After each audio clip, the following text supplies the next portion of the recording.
नमस्कार। Exam happy by Jharkhand channel में आपका स्वागत है। तो दोस्तों, जुड़ चुका हूं मैं यहां पर आपके लिए जेटेट परीक्षा 2025-26 की तैयारी को लेकर के। तो आप सभी जेटेट का परीक्षा देने के लिए तैयार होंगे। जेटेट परीक्षा बहुत जल्द होने वाली है, तो आप सभी यहां पे क्लासेज के लिए अवश्य जुड़ेंगे। आपको बताते चले, जेटेट में तैयारी को लेकर के बहुत तरह से आपके मन में कौतूहल बना हुआ होगा कि किससे तैयारी करें, कहाँ से तैयारी करें। तो आपको हम बताते चले, जेटेट परीक्षा में यदि आपको परचम लहराना है तो आप झारखंड राज्य के अनुमोदित पाठ्यक्रम JCERT किताब को पढ़ना कभी भी नहीं भूलेंगे। बाहर का प्रैक्टिस सेट लेकर के यदि आप पढ़ रहे हैं तो वो आपके साथ धोखा हो रहा है। ठीक है, तो आप JCERT जैक का किताब ले लीजिए, जो कि आपको झारखंड राज्य के सरकारी विद्यालयों में मिलते हैं। अगर आपको नहीं मिल पाता है तो हम देखिए यहाँ पे झारखंड राज्य के सरकारी विद्यालय से आपको हूबहू हैंड रिटेन नोट्स डेली बना करके, जो आपका न्यू सिलेबस आया है उसके आधार पर यहाँ पर सभी सब्जेक्ट का, चाहे आप 1 से 5 के शिक्षक हो, चाहे 6 से 8 का शिक्षक हो, सभी की तैयारी करवाते हैं। आप घर बैठे यहाँ पर क्षेत्रीय भाषा छोड़ करके सभी सब्जेक्ट का केवल 500 रुपये में तैयारी कर सकते, जिसके लिए देखिए यहाँ पर आपको मोबाइल नंबर दिया गया है 9631054226 पर आप संपर्क करके यहाँ से सभी कोर्सेज परचेज भी कर सकते हैं, तैयारी भी कर सकते हैं। बहुत सारे कोर्सेज बन गए हैं, तो आप अवश्य संपर्क कर लेंगे। घर बैठे ही तैयारी यहाँ से हो जाएगी। चलिए देखते हैं आगे। प्रैक्टिस सेट 10 लेकर के आए हुए, ठीक है। ये जो प्रैक्टिस सेट बना हुआ है, ये कहाँ से बना हुआ है? तो यह आपको जो EVS का 6 टॉपिक दिया गया है, उसी 6 टॉपिक का जो कंप्लीट क्लासेज हो गया है, उसी में से बीच बीच में से आपको सभी टॉपिक से मिला करके प्रैक्टिस सेट करवाया जा रहा है, ठीक है। जिसमें EVS का 10 प्रैक्टिस सेट होगा, ये 10 प्रैक्टिस सेट आपका आज कंप्लीट हो जा रहा है। उसके बाद नया प्रैक्टिस सेट आपका शुरू किया जाएगा। हो सके आपका मैथ का हो सके आपका हिंदी का, हो सके आपका CDP की शुरू होगी क्लासेस, ठीक है। तो आप सभी डेली शाम को 7 बजे जुड़ करके यहाँ पर 1 से 5 शिक्षक हैं, तो आप यहाँ पे तैयारी कर सकते हैं, ठीक है। तो EVS की हम लोग यहाँ पे तैयारी कर रहे हैं। अगर EVS का आप संपूर्ण नोट्स जो 6 टॉपिक है, जो CRT जैक की किताब को बना हुआ लेना चाहते होंगे, तो आप 150 रुपये में यहाँ से परचेज करके पढ़ सकते हैं, ठीक है। अगर अच्छा लगे तो और भी सारे नोट्स आपके यहाँ पर अब तैयार हो गए हैं एग्जाम के दृष्टि से, जो JCERT जैक के किताब सुने हुए, तो सारे PDF वीडियो लेकर के आप लोग यहाँ से पढ़ लीजिएगा, ठीक है। चलिए देखते हैं यहाँ पे, अब हम लोग यहाँ पे EVS का देखते हैं प्रैक्टिस सेट 10, ठीक है। ये क्या है? पहला प्रश्न है, विटामिन D की कमी से कौन सा रोग होता है? UP टेट 2013 में पूछ दिया गया है, ठीक है। रतौंधी, बेरीबेरी, स्कर्वी या रिकेटस, ठीक है।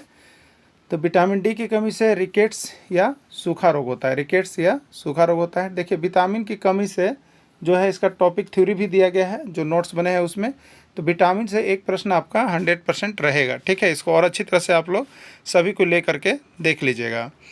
किस विटामिन की कमी से प्रजनन क्षमता में कमी आती है? ऐसी कौन सी विटामिन है जो आपके शरीर में कमी होती है तो उससे प्रजनन क्षमता में कमी आ जाती है? Vitamin A, vitamin B, vitamin D या विटामिन E? MP टेट 2022 का पूछा गया प्रश्न है, ठीक है। विटामिन A से रतौंधी, ठीक है। विटामिन B से बेरीबेरी, विटामिन D से रिकेट्स या सूखा रोग, और विटामिन E से प्रजनन क्षमता में कमी आती है। अगर E की कमी है तो राइट आंसर D हो जाएगा। किस विटामिन की कमी से रक्त का थक्का नहीं जमता है? CG TET 2016, MP TET 2019, Uttarakhand TET 2021 पूछा गया प्रश्न है। Vitamin A, vitamin B, vitamin D, vitamin K, ठीक है। विटामिन A की कमी से कौन सा रोग होता है? रतौंधी। विटामिन B की कमी से बेरीबेरी, विटामिन D की कमी से रिकेट्स या सूखा रोग, और विटामिन K की कमी से रक्त का थक्का नहीं जमता। इनका खून पतला होता है, जिसके कारण रक्त का थक्का नहीं जमता है। तो कौन से विटामिन की कमी से रक्त का थक्का नहीं बनता है? तो विटामिन K इसका राइट आंसर हो जाएगा। बांझपन और नपुंसकता विकार किस विटामिन की कमी से होता है? UP TET 2017, UP TET 2019, vitamin A, vitamin E, vitamin C या विटामिन K, ठीक है। तो बांझपन है या नपुंसकता है या प्रजनन क्षमता में कमी है, ये आपको विटामिन E की कमी से होता है, ठीक है। विटामिन E की कमी से होता है। कौन ऊर्जा का स्रोत नहीं है? आपको बताना है इसमें कौन जो है ऊर्जा का स्रोत नहीं है। MP टेट 2021 में और CG टेट 2018 में पूछा गया है। प्रोटीन, कार्बोहाइड्रेट, वसा या विटामिन, ठीक है। प्रोटीन ऊर्जा का स्रोत है, कार्बोहाइड्रेट भी ऊर्जा का स्रोत है, वसा भी ऊर्जा का स्रोत है, लेकिन विटामिन क्या होता है? ये ऊर्जा के स्रोत नहीं होते हैं, ठीक है। शरीर में जो आवश्यक चीज़ों की कमी होती है उसकी सिर्फ पूर्ति करते हैं, ऊर्जा प्रदान नहीं करते हैं। ठीक है, तो राइट आंसर डी हो जाएगा। दूध में कौन सा विटामिन नहीं होता है? Vitamin A, vitamin B, vitamin C, vitamin D. ठीक है, Bihar TET 2023। Vitamin A, vitamin B, vitamin C, vitamin D. दूध में कौन सा विटामिन नहीं होता है? विटामिन ए पाया जाता है, विटामिन बी पाया जाता है, विटामिन डी। दूध में विटामिन सी जो है वो नहीं होता है। ठीक है, राइट आंसर सी हो जाएगा। खट्टे फलों में कौन सा विटामिन प्रचुर मात्रा में पाया जाता है? Vitamin A, vitamin B, vitamin C या विटामिन डी। खट्टे फलों में कौन सा विटामिन प्रचुर मात्रा में पाया जाता है? तो खट्टे फलों में प्रचुर मात्रा में विटामिन सी पाया जाता है। ठीक है, वायुमंडल में जो नाइट्रोजन का स्थिरीकरण करते हैं उस जीवाणु का नाम है? वायुमंडल में जो नाइट्रोजन का स्थिरीकरण करते हैं उस जीवाणु का नाम क्या है, आपको बतलाना है। राइजोबियम, नाइट्रोजन, अल्पावियम या कोई नहीं। सीजी टेट 2018, एमपी टेट 2015 में पूछा गया। ठीक है, वायुमंडल में जो नाइट्रोजन का स्थिरीकरण करते हैं उस जीवाणु का नाम है राइजोबियम। ठीक है, राइजोबियम नामक जीवाणु पाया जाता है। एमपी टेट 2020 में पूछा है। चना, मटर, अरहर, मूंग, दलहन पौधे की जड़ें सभी। ठीक है, तो राइजोबियम नामक जीवाणु जो है दलहन पौधे की जड़ें में पाया जाता है और इसमें दलहनी पौधे सभी हैं, इसलिए राइट आंसर इसका डी हो जाएगा, सभी हो जाएगा। हरे पौधे द्वारा वातावरण से ली जाने वाली गैस का नाम बताइए। हरे पौधे द्वारा वातावरण से ली जाने वाली गैस का नाम है ऑक्सीजन, नाइट्रोजन, कार्बन डाइऑक्साइड, कोई नहीं। ठीक है, सीजी टेट 2018 का पूछा गया प्रश्न है। हरे पौधे वातावरण से कौन सी गैस लेते हैं? ठीक है, तो हरे पौधे वातावरण से कार्बन डाइऑक्साइड गैस लेते हैं और प्रकाश संश्लेषण की प्रक्रिया क्रम ऑक्सीजन गैस छोड़ते हैं जो हम लोग लेते हैं। ठीक है, प्रकृति का फेफड़ा किसको कहा जाता है? प्रकृति का फेफड़ा किसको कहा जाता है? Uttarakhand TET 2016, UP TET 2019, MP TET 2021। वायु को, जल को, वन को, भूमि को। ठीक है, तो प्रकृति का फेफड़ा किसको कहा जाता है? वायु को प्रकृति का कहा जाता है। ठीक है, यहाँ पे देखिए प्रकृति का फेफड़ा है वन। ठीक है, इसका राइट आंसर वन कीजिएगा। वन जो है वो प्रकृति का फेफड़ा के रूप में आएंगे, तो वन को प्रकृति का फेफड़ा कहा जाता है। ठीक है, वृक्ष जल को अवशोषित करते हैं। वृक्ष जल को अवशोषित करते हैं पत्ता के द्वारा, तना के द्वारा, जड़ के द्वारा, कोई नहीं। ठीक है, तो वृक्ष जो है जल को अवशोषित अपने जड़ों के द्वारा करते हैं, यानी जड़ के द्वारा वृक्ष जल को अवशोषण करते हैं। MP TET 2014, Uttarakhand TET 2018, CG TET 2020 में पूछा गया है। ठीक है, ग्लोबल वार्मिंग, विश्व उष्णन का प्रमुख कारण क्या है? चलिए, जेटेट 2016, एमपी टेट 2018, ऑक्सीजन का बढ़ जाना, कार्बन डाइऑक्साइड का बढ़ जाना, जल का बढ़ जाना, कोई नहीं। ठीक है, देखिए ग्लोबल वार्मिंग क्या होता है। ठीक है, ग्लोबल वार्मिंग जो है जब वायुमंडल में CO2 गैस यानी कार्बन डाइऑक्साइड गैस की जब मात्रा बढ़ जाती है तो क्या होता है, गर्म ज़्यादा हो जाता है वहाँ का वायुमंडल। तो जब कार्बन डाइऑक्साइड गैस की मात्रा बढ़ जाएगी तो वहाँ का गर्मी तापमान बढ़ जाता है, उसी को हम लोग कहते हैं विश्व उष्णन, हिंदी में या अंग्रेजी में कहते हैं ग्लोबल वार्मिंग। ठीक है, तो वायुमंडल में CO2 गैस की मात्रा बढ़ने के कारण ये विश्व उष्णन होता है। ठीक है, तो इसमें किस में है? तो बी में है, राइट आंसर बी हो जाएगा। चिपको आंदोलन किस राज्य में चलाया गया? चिपको आंदोलन किस राज्य में चलाया गया? उत्तराखंड, मध्य प्रदेश, हरियाणा या झारखंड? ठीक है, चिपको आंदोलन किस राज्य में चलाया गया? देखिए चिपको आंदोलन जो है आपको उत्तराखंड राज्य में चलाया गया है। उत्तराखंड टेट 2016, यूपी टेट 2012 में पूछा भी गया है। ठीक है, एपीको आंदोलन कहाँ चलाया गया?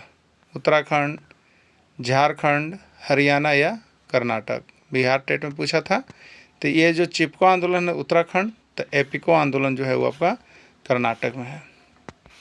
झारखंड में किस प्रकार के वन की अधिकता है? झारखंड में किस प्रकार के वन की अधिकता है? पर्णपाती वन, आर्द्र पतझड़ वन, शुष्क पतझड़ वन, कोई नहीं। ठीक है, तो झारखंड में जो वन पाए जाते हैं वो आपको ज़्यादातर करके शुष्क पतझड़ वन पाए जाते हैं। वन के संबंध में क्या सही है? वन के संबंध में क्या सही है आपको बताना है। वन मृदा अपरदन से बचाते हैं, वन पर्यावरण संतुलन को बनाए रखते हैं, सी है भौम जल स्तर को बनाए रखते हैं, डी है सभी। तो वन से जो हमें फायदा है, वन मृदा अपरदन से बचाते हैं, वन पर्यावरण संतुलन को बनाए रखते हैं, वन भौम जल स्तर को बनाए रखते हैं, डी, राइट आंसर डी, यानी सभी इसमें सही है। ठीक है। प्रदूषण का मुख्य कारण है, प्रदूषण का मुख्य कारण है UP TET 2016, CG TET 2014, MP TET 2018। ठीक है। प्रदूषण का मुख्य कारण क्या है? वनों की कटाई, वर्षा की अधिकता, वनों का संरक्षण, बढ़ती वन की संख्या। क्या है इसमें से मुख्य कारण प्रदूषण का? बढ़ती वन की संख्या ये तो प्रदूषण का कारण नहीं है, वनों का संरक्षण ये भी प्रदूषण कारण नहीं है, वर्षा की अधिकता ये भी प्रदूषण कारण नहीं, वनों की कटाई ये प्रदूषण की सबसे बड़ी समस्या है। राइट आंसर ये हो जाएगा। ठीक है। संचरणीय या संक्रामक रोग हैं, किसको संचरणीय या संक्रामक रोग कहते हैं? जो माता पिता से बच्चों को प्राप्त होते हैं, जो एक व्यक्ति से दूसरे व्यक्ति में फैलता है, जो एक व्यक्ति से दूसरे व्यक्ति में नहीं फैलता है, डी है सभी। देखिए, संचरणीय या संक्रामक रोग वैसे रोग हैं जो एक व्यक्ति से दूसरे व्यक्ति में फैल सकता है, उसको हम लोग संचरणीय या संक्रामक रोग कहते हैं। ठीक है। संचरणीय या संक्रामक रोग का उदाहरण है हैजा, एड्स, टाइफाइड या सभी। ठीक है। तो हैजा भी देखिए संचरणीय या संक्रामक रोग है, एड्स भी संचरणीय संक्रामक रोग, टाइफाइड भी संचरणीय संक्रामक रोग है। राइट आंसर डी सभी हो जाएगा। वर्णांधता में व्यक्ति किस रोग की पहचान नहीं कर पाता है? वर्णांधता में व्यक्ति किस रोग की पहचान नहीं कर पाता? लाल और पीला, लाल और हीरा, लाल और नीला या सभी। ठीक है। तो आप याद रखिएगा, वर्णांधता जो होता है कलर ब्लाइंडनेस, जिसकी जांच की जाती है, तो उसमें रोगी जो है लाल और हरे रंग की पहचान नहीं कर पाता है। ठीक है। ये सीजी टेट 2013, एमपी टेट 2015 और उत्तराखंड टेट 2019 में पूछा गया है। परिवार की परिकल्पना के पीछे आधारभूत तत्व है मानव का सामाजिक प्राणी होना, बी है मानव का अकेला होना, सी है कार्य करने में परेशानी होना, डी है कोई नहीं। ठीक है। तो परिवार की परिकल्पना के पीछे जो आधारभूत तथ्य है वह है मानव का सामाजिक प्राणी होना। लैंगिक विभेद क्या होता है? लैंगिक विभेद क्या होता है? समाज में ऊंच नीच की भावना, समाज में सांप्रदायिकता की भावना, समाज में लड़के एवं लड़कियों के लिए अलग अलग नियम, समाज में किसी विशेष जाति का। ठीक है। तो लैंगिक विभेद का मतलब यहाँ पे लड़का और लड़कियों से आता है। ठीक है। तो समाज में लड़के एवं लड़कियों के लिए अलग अलग नियम कानून बनाना जो है लैंगिक विभेद के अंतर्गत आता है। पारिवारिक वृक्ष है, किसी देश की जनसंख्या को दर्शाता है, किसी राज्य की जनसंख्या को दर्शाता है, किसी जिले की जनसंख्या को दर्शाता है, किसी परिवार के सदस्य को दर्शाता है। तो पारिवारिक वृक्ष क्या होगा? किसी परिवार के, पारिवारिक वृक्ष में परिवार के सदस्य को दर्शाया जाता है। ठीक है। पत्तियों में मौजूद हरे रंग को क्या कहते हैं? उत्तराखंड टेट 2018 और हरियाणा टेट 2015 में क्लोरोफिल, प्रकाश संश्लेषण, पर्णविरित या कोई नहीं। तो पत्तियां में जो मौजूद हरे रंग होते हैं उसको हम लोग यहाँ पे क्लोरोफिल के नाम से जानते हैं। प्रकाश संश्लेषण की प्रक्रिया के दौरान पेड़ पौधे वायुमंडल में क्या छोड़ते हैं? जब प्रकाश संश्लेषण की प्रक्रिया चल रही होती है तो उस दौरान पेड़ पौधे वायुमंडल में क्या छोड़ते हैं? पहला है O2, दूसरा है CO2, तीसरा है N2, चौथा है सभी। ठीक है। तो प्रकाश संश्लेषण की प्रक्रिया के दौरान हरे पेड़ पौधे CO2 लेते हैं और वायुमंडल में O2 गैस छोड़ते हैं। तो राइट आंसर ये होगा O2 होगा। हरे पेड़ पौधों के भोजन बनाने के प्रक्रम को क्या कहते हैं? हरे पेड़ पौधे जो अपना भोजन बनाते हैं वो किस प्रक्रम के द्वारा बनाते हैं, किस विधि के द्वारा बनाते हैं? क्लोरोफिल, पर्णविरित, प्रकाश संश्लेषण के कोई नहीं। ठीक है। तो हरे पेड़ पौधे जो भोजन बनाते हैं उस भोजन बनाने के प्रक्रम को हम लोग प्रकाश संश्लेषण के नाम से जानते हैं। ठीक है। झाड़ीदार वृक्षों की श्रेणी में आते हैं, झाड़ीदार वृक्ष की श्रेणी में कौन कौन आते हैं आपको बताना है। ठीक है। तो झाड़ीदार वृक्ष की श्रेणी में कौन आएंगे? गुलाब, कपास, रहर या सभी। ठीक है। देखिए, झाड़ीदार वृक्ष क्या होते हैं? तो झाड़ीदार वृक्ष की लंबाई कम से कम जो आपकी है वो 4-5 फीट हो जाती है। ठीक है। 4-5 फीट होते हैं। ये हल्के मजबूत होते हैं, कास्ट टाइप के होते हैं। तो इसमें देखिए गुलाब भी, कपास, रहर, ये सभी झाड़ीदार वृक्ष में ही आ जाते हैं। तो राइट आंसर डी होगा, सभी हो जाएगा। वृक्ष वाले पौधे की श्रेणी में आते हैं, वृक्ष वाले पौधे की श्रेणी में आते हैं आम, पीपल, बड़ या सभी। वृक्ष वाले पौधे की श्रेणी कौन है? रीड 2018। तो वृक्ष वाले पौधे जिनकी लंबाई लगभग 10 फीट 15 फीट होती है और वो बहुत ही मोटे होते हैं, इसके तने बहुत होते हैं, मोटे मोटे भी होते हैं, तो ये वृक्ष वाले पौधे की श्रेणी में आते हैं। तो इसमें आम भी आएगा, पीपल भी आएगा, बड़ भी आएगा, सभी। राइट आंसर डी, सभी हो जाएगा। ठीक है। जड़ के रूप में खाया जाने वाला पौधा है, जड़ के रूप में खाया जाने वाला पौधा कौन सा है? पंजाब टेट 2014 में पूछा गया था। प्याज, आम, गाजर या सभी। जड़ के रूप में खाया जाने वाला पौधा कौन सा है? ठीक है। तो जड़ के रूप में इसमें जो खाया जाता है वो है आपका गाजर। आम तो फल के रूप में खाया जाता है, ठीक है। प्याज तना के रूप में खाया जाता है, तो जड़ के रूप में गाजर खाया जाता है। गेहूं किस प्रकार के पौधों की श्रेणी में आता है? साग, झाड़ी, वृक्ष, कोई नहीं है। तो ये बहुत हल्के होते हैं, इनकी लंबाई 2 से 3 फीट होती है, बहुत पतले होते हैं। तो ये सब साग वाले पौधे की श्रेणी में आते हैं, साग श्रेणी में आते हैं। ठीक है। पथरी हो जाने पर कौन सा पौधा का पत्ता पीस कर पिलाया जाता है? ब्रायोफाइलम, पत्थर चट्टा, पुदीना, हल्दी या मूली या सभी। CG TET 2021, Punjab TET 2016, UP TET 2019। ठीक है। पथरी हो जाने पर कौन सा पौधा का पत्ता पीस कर पिलाया जाता है? तो वह है ब्रायोफाइलम, या जिसको हम लोग पत्थर चट्टा के नाम से जानते हैं। ईस्ट किस प्रकार का जीव है? एकल कोशिकीय, बहुकोशिकीय, द्विकोशिकीय या कोई नहीं। ठीक है। तो ईस्ट जो है आपका एकल कोशिका जीव की श्रेणी में चला जाता है। ईस्ट में जनन किस विधि के द्वारा होता है? पंजाब टेट 2019 से पूछा गया है। मुकुलन, कायिक, प्रकाश संश्लेषण या सभी। ठीक है। तो ईस्ट में जनन किस विधि के द्वारा होता है? मुकुलन विधि के द्वारा होता है। जो वन सालों भर हरे भरे रहते हैं उन्हें क्या कहते हैं? उष्णकटिबंधीय सदाबहार वन, उष्णकटिबंधीय पर्णपाती वन, शीतोष्ण सदाबहार वन या कोई नहीं। ठीक है। जो वन सालों भर हरे भरे रहते हैं उन्हें उष्णकटिबंधीय सदाबहार वन के नाम से जाने जाते हैं। उष्णकटिबंधीय सदाबहार वन में किस प्रकार के वृक्ष पाए जाते हैं? रोजवुड, आबूनस, महोगनी या सभी। तो देखिए उष्णकटिबंधीय सदाबहार वन में रोजवुड, आबूनस, महोगनी ये सभी पौधे पाए जाते हैं। कौन सा वन पृथ्वी के फेफड़ा की तरफ प्रतीत होता है? ब्राज़ील का उष्णकटिबंधीय सदाबहार वन, अमेरिका का उष्णकटिबंधीय वन, अफ्रीका का उष्णकटिबंधीय वन या कोई नहीं। ठीक है। कौन सा वन पृथ्वी के फेफड़ा की तरह काम करता है? ब्राज़ील का उष्णकटिबंधीय सदाबहार वन फेफड़ा की तरह कार्य करता है। ठीक है। सबसे ज़्यादा लौह स्रोत पाया जाता है? पपीता, गाजर, मूली या पालक। ठीक है। सबसे ज़्यादा लौह स्रोत कहाँ पाया जाता है? तो सबसे ज़्यादा लौह स्रोत आपका पालक में पाया जाता है। ठीक है। कैल्शियम सबसे अधिक पाया जाता है? पपीता, अंडा, दूध, गाजर, पालक। तो सबसे अधिक जो कैल्शियम पाया जाता है वो आपका अंडा और दूध में पाया जाता है। घेघा रोग किसकी कमी से होता है? विटामिन सी, कैल्शियम, आयोडीन या रुक्षांश। ठीक है। तो घेघा रोग किसकी कमी से होता है? तो आयोडीन की कमी से घेघा या गलगंड नामक रोग होता है। ठीक है। हड्डियों एवं दांतों को स्वस्थ रखने के लिए किसका उपयोग किया जाता है? हड्डियों एवं दांतों को स्वस्थ रखने के लिए किसका उपयोग किया जाता है? आयोडीन, ब्रोमीन, कैल्शियम या पारा। ठीक है। तो हड्डियों एवं दांतों को स्वस्थ रखने के लिए कैल्शियम का उपयोग किया जाता है।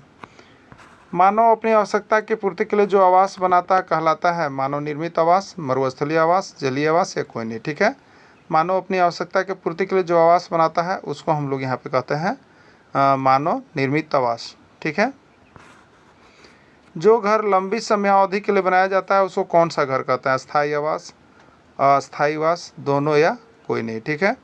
तो जो घर लंबी समयावधि के लिए बनाया जाता है उसको हम लोग अस्थायी आवास कहते हैं। ठीक है। अस्थायी आवास है तंबू, झोपड़ी, इग्लू या सभी। अस्थायी आवास कौन है? तो तंबू भी अस्थायी है। कुछ समय के लिए लोग अगर पुलिस जाते हैं तो वहाँ पर तंबू लगा के रहते हैं, फिर वहाँ से लेकर के चले जाते हैं। झोपड़ी भी अस्थायी है, इग्लू भी बर्फ़ का घर अस्थायी है। राइट आंसर डी, सभी हो जाएगा। शाकाहारी जीव का उदाहरण है गाय, बकरी, हिरण, खरगोश या सभी। ठीक है, गाय शुद्ध शाकाहारी है, बकरी भी शुद्ध शाकाहारी है, हिरण भी शुद्ध शाकाहारी है, खरगोश भी शुद्ध शाकाहारी है। ई राइट आंसर ही हो जाएगा सभी।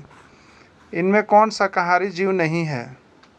हिरण, कुत्ता, गाय या खरगोश। तो देखिए इसमें कौन शाकाहारी जीव नहीं है? हिरण शुद्ध शाकाहारी है, गाय शुद्ध शाकाहारी, खरगोश शुद्ध शाकाहारी, कुत्ता जो है शाकाहारी जीव नहीं है। खरगोश किस प्रकार का जीव है? शाकाहारी, मांसाहारी, सर्वाहारी या सभी। खरगोश जो है आपका शुद्ध शाकाहारी जीव की श्रेणी में आता है। इनमें कौन मांसाहारी जीव का उदाहरण है? शेर, बिल्ली, मगरमच्छ, सभी। तो इसमें मांसाहारी जो है शेर भी मांसाहारी है, बिल्ली भी मांसाहारी है, मगरमच्छ भी है, यानी राइट आंसर डी सभी हो जाएगा। तो इस तरह से आप डेली जुड़ करके यहाँ पर 1 से 5 शिक्षक का है, तो 1 से 5 शिक्षक का सभी नोट्स बन गया है। अब प्रैक्टिस सेट चल रहा है, आप सभी जुड़ जाइएगा। और एक बार इसका फिर से रिवीजन सेशन भी शुरू होने जा रहा है, इसलिए आप एक बार फिर से रिवीजन सेशन को ज्वाइन कर लीजिएगा। और यहाँ से 1 से 5 के लिए जितना हो सके अच्छी तैयारी कीजिए, जिससे आपको 150 में 120 मार्क्स आ सके। ठीक है, वीडियो के अंत तक जुड़े रहें। धन्यवाद।